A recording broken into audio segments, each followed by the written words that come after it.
ওয়ামাল হায়াতুদ দুনিয়া ইল্লা মাতাউল গুরুর।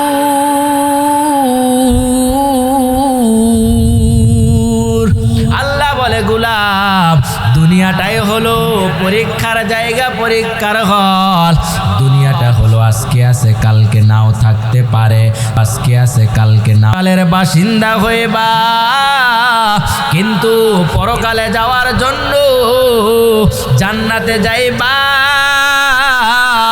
দুনিয়ার মধ্যে আগুন দেখলে বড় ভয় পাও, দুনিয়ার মধ্যে বিপদগ্রস্ত হয়ে গেলে বড় ভয় পাও, কিন্তু পরকালের আগুনের ভয়ের কথা একটাবার স্মরণ করো না রে গোলাম, একটাবার চিন্তা কর, একটাবার চিন্তা কর।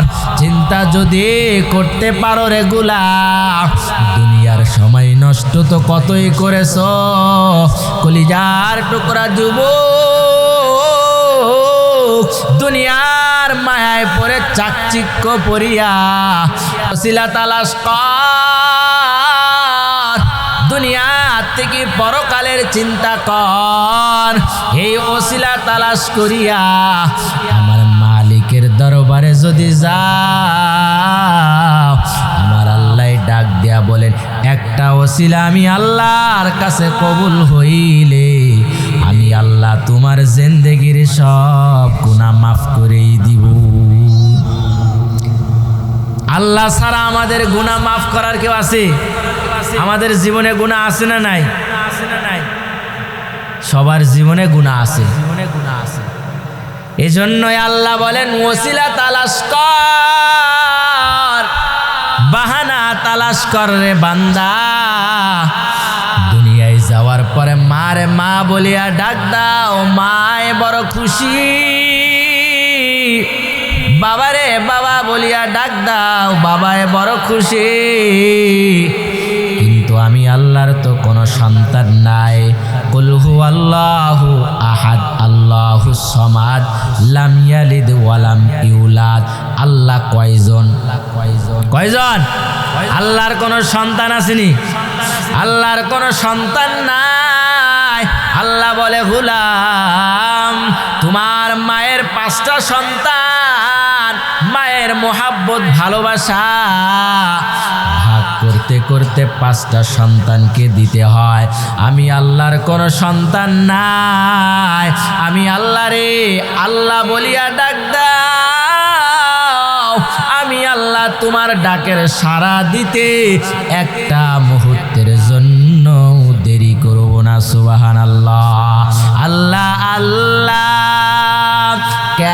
মুবারক নাম হায়, আল্লাহ আল্লাহ আশিকু কাম হায়।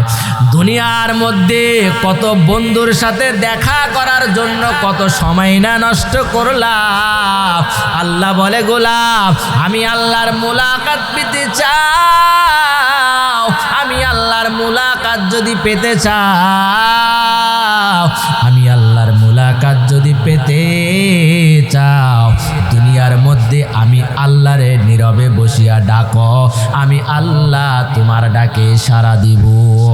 যেমনি ভাবে আমি আল্লাহর কাছে বাহানা তালাশ কর, আমি আল্লাহ তোমার ওই বাহানা, তোমার ওই ওসিলা আমি আল্লাহ কবুল করে নিব।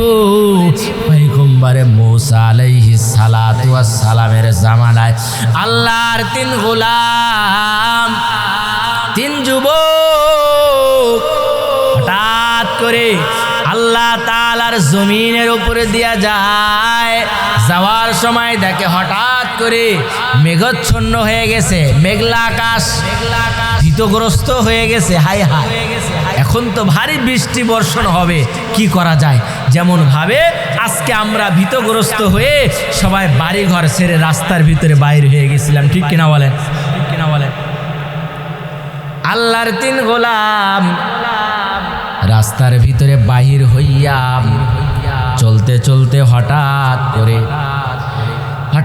করে দেখে আসমানটা বড় কালো হয়ে গেছে, অনেক ভারী বৃষ্টি বর্ষণ হবে।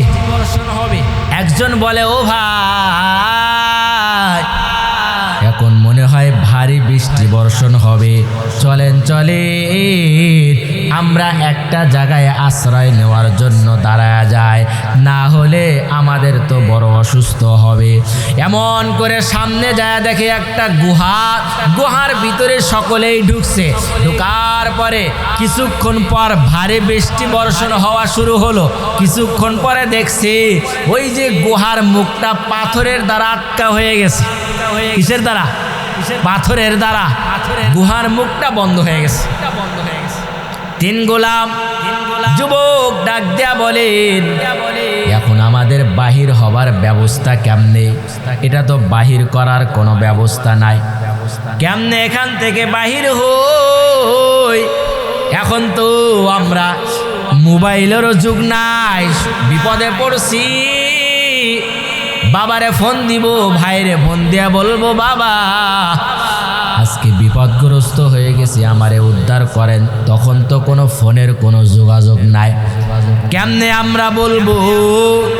তখন এক আল্লাহর বান্দা বলে, এ ভাই, আল্লাহ তো বলছেন নীরবে যখন থাকবা, দুনিয়ার ভিতরে মুসিবতে পড়েছো, এই মুসিবতের সময় দুনিয়ার কারো সাহায্য না, একমাত্র সাহায্য চাবো যার, তার নাম কি?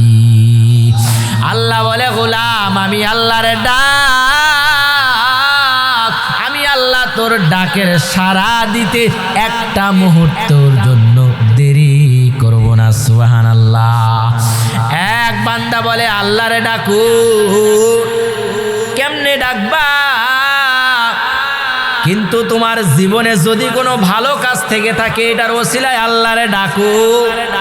এটার দ্বারা বুঝাইলেন দুনিয়ার জিন্দেগি, দুনিয়ার জিন্দেগির ভিতরে যতই আমল করেছে, এই দুনিয়ার বিপদ থেকে আল্লাহ উদ্ধার করতে পারে কি পারে না? আল্লাহর বান্দা বলে, ও দয়ার মালিক, আয় আল্লাহ, আজকে তো এখানে আমরা বন্দি, আজকে আমার মা নাই, বাবা নাই, ভাই নাই, বন্ধু বান্ধব কেউ নাই। আয় আল্লাহ, এখানে তো একমাত্র আপনার সহযোগিতা ছাড়া কিছুই নাই। ও দয়ার মালিক, আয় আল্লাহ, এখানে তো আপনার সাহায্য ছাড়া কারোর সাহায্য নাই। আয় আল্লাহ, আমার জীবনে তো কোনো আমল আমি করি নাই, কিন্তু একটা আমল আমি শুধুমাত্র আপনার জন্য করেছি। ও দয়ার মালিক, আয় আল্লাহ, একটা আমল আপনার জন্য করেছি। বলে, ভাই আর বলো না, তুমি বলো। আমার মালিক, তুমি যতই আসতে বলবা আমার মালিক শুনবে, তুমি যেখানেই থাকো আমার মালিক দেখবে। তখন বলে, ও দয়ার মালিক, আয় আল্লাহ, আমার বাড়িতে একটা শ্রমিক কাজ করত, কিন্তু হঠাৎ করিয়া আমার সাথে একদিন রাগ করিয়া আমার চাকরি ফালায়া বাড়িতে চলে গেছে, তার পারিশ্রমিকও নেয় নাই। ও দয়ার মালিক, আয় আল্লাহ, আমি তার বেতনটা নিয়া একটা বকরি অথবা দুম্বার বাচ্চা ক্রয় করলাম। ক্রয় করার পর সেগুলা নিয়ে আমি সুন্দরভাবে লালন পালন করেছি, কিন্তু আজকে এটার থেকে বড় একটা পাল ধারণ করেছে।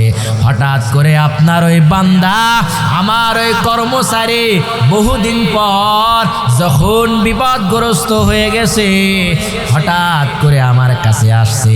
আসার পরে বলে, মালিক, আমি আজকে বড় বিপদগ্রস্ত হয়ে গেছি, আজকে আল্লাহ এবং আপনি ছাড়া কেউ নাই, আজকে আপনি আমাকে বিপদ থেকে উদ্ধার করা ছাড়া কেউ নাই। ও মালিক, আমি তো বড় বিপদগ্রস্ত, আমি তো আপনার কাছে কিছু বেতন বকেয়া রেখে গিয়েছিলাম। ও মালিক, যদি দয়া করে আজকে আমারে দিতেন। আমি তখন ওই কর্মচারীর হাতটা ধরিয়া আমি বললাম, আসো। তখন নিয়া ওই বকরির পালের ভিতরে দিয়া বললাম, যাও, এই সব কিছু যা দেখতেছো সব তোমার জন্য আমি রেখে দিয়েছি। আশ্চর্য হইয়া বললেন, মালিক আপনি কি আমার সাথেই দুষ্টামানি করেন? বলেন না, সবগুলা তোমার জন্য আমি রাখছি, যাও যাও, তোমাকে এগুলা সব আমি দিয়া দিলাম আল্লাহর জন্য।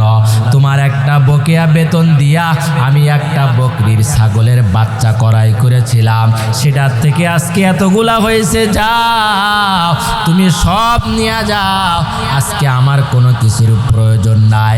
আল্লাহর বান্দায় ডাক দেয়া বলেন, দয়ার মালিক, হায় আল্লাহ, আজকে যদি এই কাজটা আপনার জন্য করে থাকি, আপনি আমাদের এই বিপদ থেকে উদ্ধার করেন, এইখান থেকে আমাদেরকে উদ্ধার করার ব্যবস্থা করেন। ওই আল্লাহরে ডাকলে আল্লাহ শুনে কি শুনে না?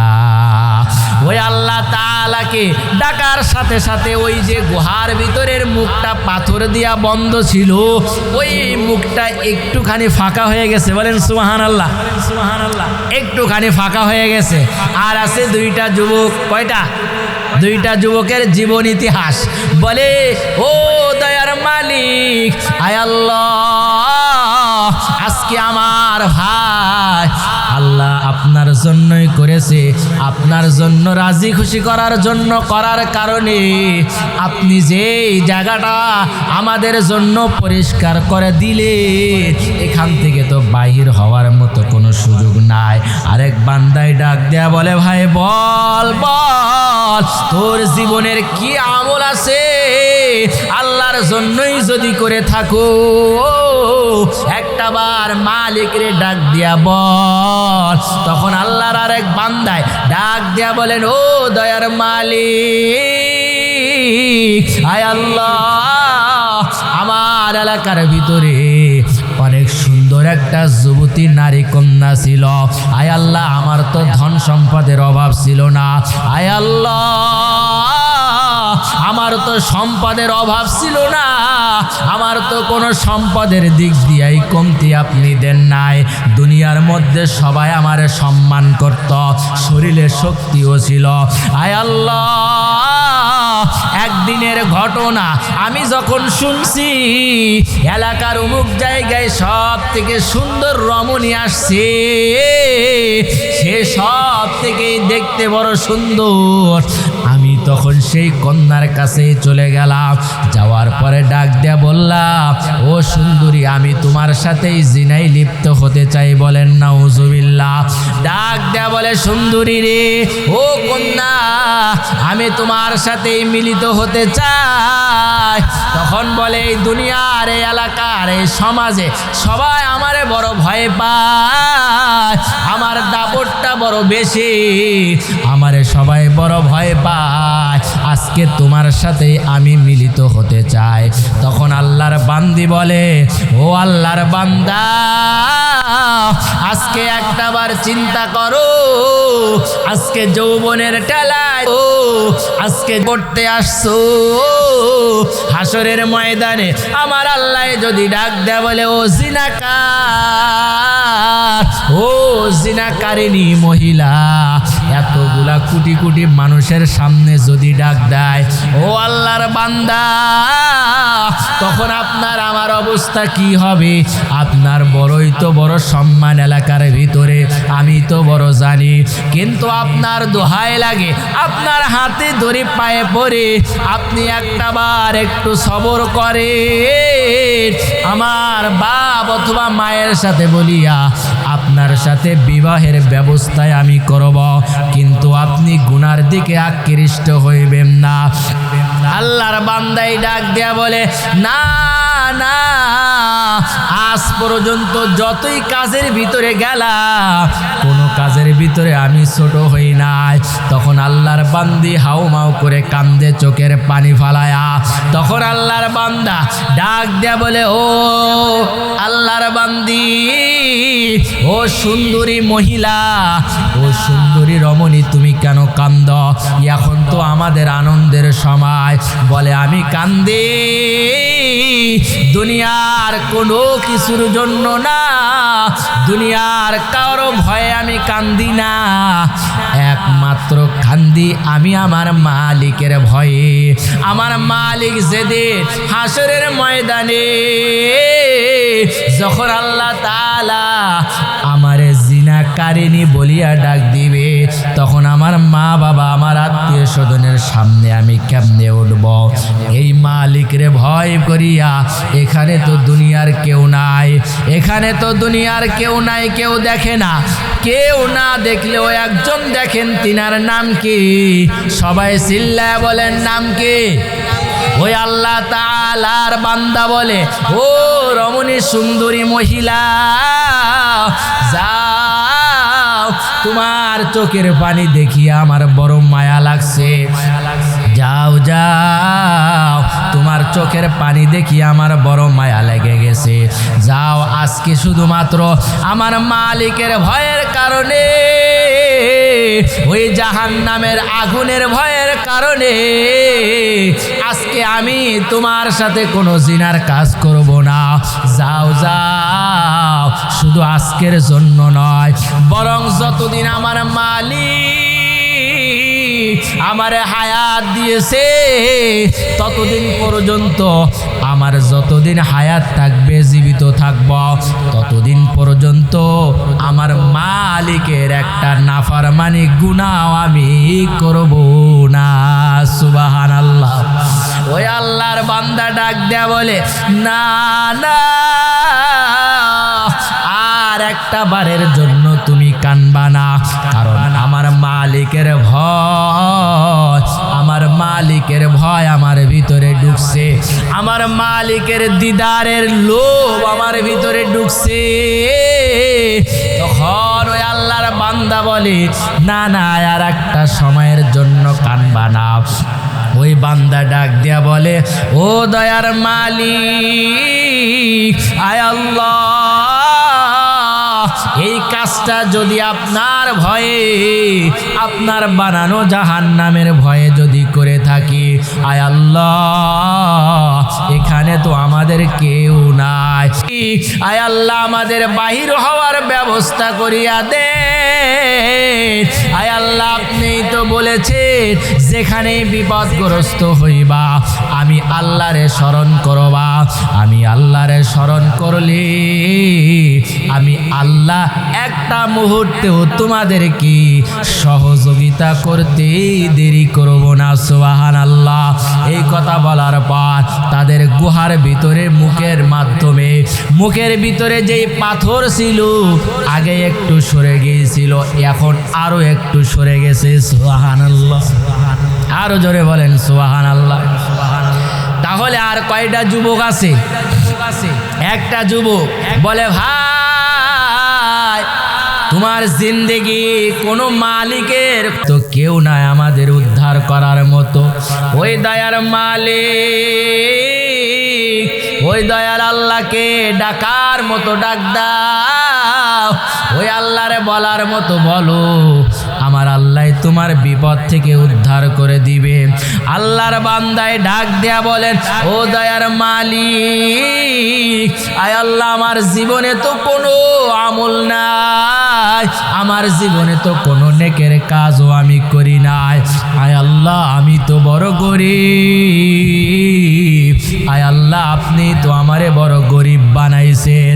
ও আল্লাহর বান্দারা, গরিব হয়েছো, মনটা খারাপ করিও না, আমার আল্লাহ ঘোষণা জানায়া দিছে, ও গরিবের দল, তোমাদেরকে আমি আল্লাহ যাদেরকে গরিব বানাইলাম, যাদেরকে ধন সম্পদ দিয়েছি, ওই ধন সম্পদের মালিক যারা হয়েছে তাদের 500 বছর আগে আমি আল্লাহ গরিব তোমাদেরকে জান্নাতের মালিক বানায়া দিব।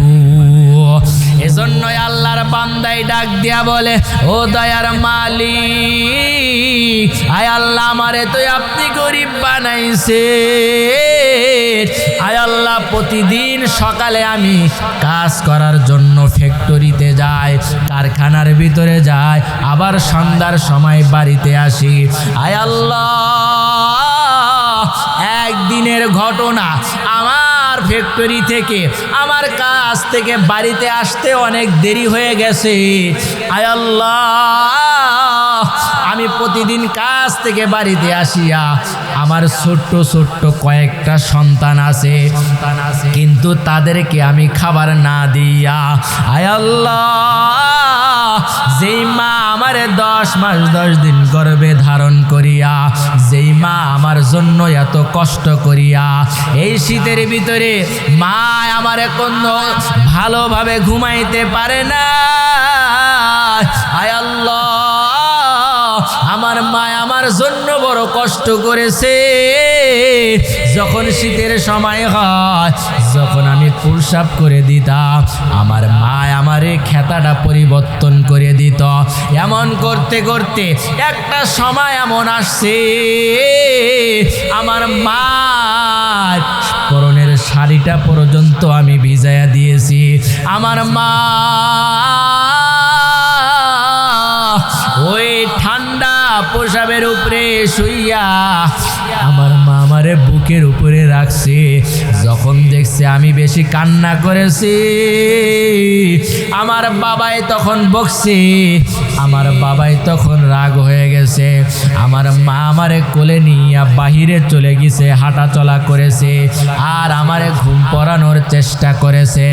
ও দয়ার মালিক, আয় আল্লাহ, আমার ওই মারে আমি প্রতিদিন কাজ থেকে বাড়িতে যাইয়া আমার মারে প্রতিদিন আমি নিজ হাতে খাবার খাওয়াইতাম।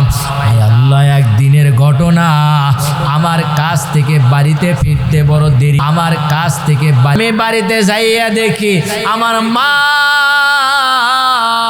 আজকে সজাগ নাই, বড় ঘুমে চলে গিয়েছে। আমার জনম দরদি বাবা অসুস্থ, ঘুমের ভিতরে চলে গিয়েছে, কিন্তু আমি আমার সন্তানরা এখনো পর্যন্ত সজাগ খাইতে পারে নাই। আমার মা এমন ভাবে অসুস্থ শরীর নিয়া ঘুমের ভিতরে চলে গিয়েছে। আমার স্ত্রী আমারে ডাক দেয়া বলে, ও প্রাণের স্বামী গো, এখন তোমার সন্তানগুলা এখনো ঘুমায় নাই, তোমার সন্তানদেরকে একটু খাবারগুলা দিয়া দাও।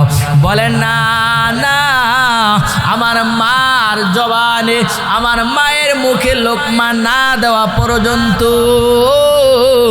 এখনো পর্যন্ত আমি কোনোদিন আমার সন্তানদের মুখেও আমি খাবার দেই নাই। বিবি ডাক দেয়া বলে, স্বামী গো, আপনার মা তো ঘুমায়া গেছে, সন্তানদের দেন। বলে না না, এখনো দেওয়া হবে না। মায়ের শিয়রের পাশে দাঁড়ায়া সন্তান অপেক্ষায় আছে, মা কখন সজাগ হইবে আর মারে জবান দিয়া মার হাতে, সন্তানের হাতে দিয়া মায়েরে খাওয়ায়া দিতে পারবে। হঠাৎ করে মায় ঘুম থেকে সজাগ হইয়া দেখে সন্তান শিউরি দাঁড়ায় আছে। বলে, সন্তান এখানে কেন দাঁড়ায় আছো?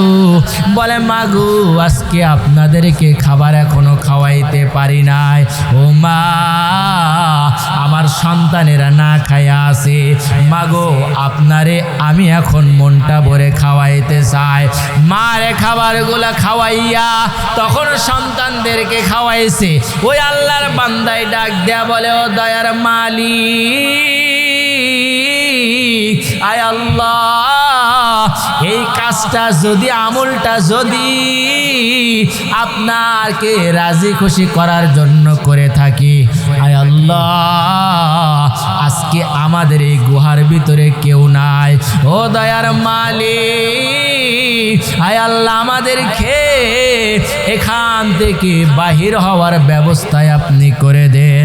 আল্লাহ সাথে সাথে বান্দার কথা শুনিয়া ওই গুহার মুখ থেকে পাথরগুলা সবগুলো ওখান থেকে সরাইয়া দিছি। আশায় আশায় জহনব গেল খোদা, না চাইলা ফিরিয়া, আর কতকাল থাকবো মাবুদ তোমার দিদার পানে চাইয়া, আর কতকাল থাকবো মালিক তোমার দিদার পানে চাইয়া। ওই মালিক মালিকের কাছে চাইলে মালিক দিতে পারে কি পারে না? পারে কি পারে না? ওই মালিকের কাছে চাওয়া লাগবে কি লাগবে না? দরকার আছে না নাই? চাইতে হলে নামাজ ছাড়িয়া নাকি ধরিয়া? তাহলে আজকে থেকে কারা কারা নামাজ পড়বো না?